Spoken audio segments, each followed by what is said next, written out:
When our favorite celebrities or head of country endorse anything such as brands or watching movies or dramas, we follow them blindly and can do anything on their call. But Allah subhanahu wa ta'ala, the creator of whole universe, sent a divine and a holy book Quran, and most of us are least bothered to read it even. The Quran is guidance and the glad tidings for those who believe. Also, when our boss calls us or sends an email and we read it thoroughly to understand its meaning and make sure that we reply accordingly. What about Quran? Do we read the Quran in same way we read our email or social media messages? Quran says, "Afala yatadabbaruna al-Quran." Do they not ponder on the Quran with care? We all know the importance of Quran in our lives. Reading Quran again and again never bores us. Neither does we lose our taste by reading it over and over again. But we find it new all the time we recite it. Allah says in Quran, and this is the book which we have revealed as a blessing.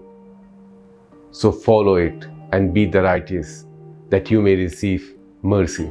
Allah's Messenger sallallahu alaihi wasallam said, recite the Quran, for on the day of judgment it will come as intercessor for those who recite it. The Prophet again said, do not wish to be like anyone except the one whom Allah has given wisdom, the Holy Quran, and he acts according to it and teaches it to others. We can't be expert of Quran in one day, but we can put our effort to learn Quran. And he who recites the Quran and finds it difficult to recite, doing his best to recite it in the best way possible, will have double reward. Allah says in Quran, indeed we have made the Quran easy for direction and guidance. But is there anyone who will take advice? Make your house is luminous by performing prayers and reading Quran. Everybody has to start from somewhere. Perfection doesn't happen right away. May Allah subhanahu wa ta'ala guide us and ease our path in seeking knowledge.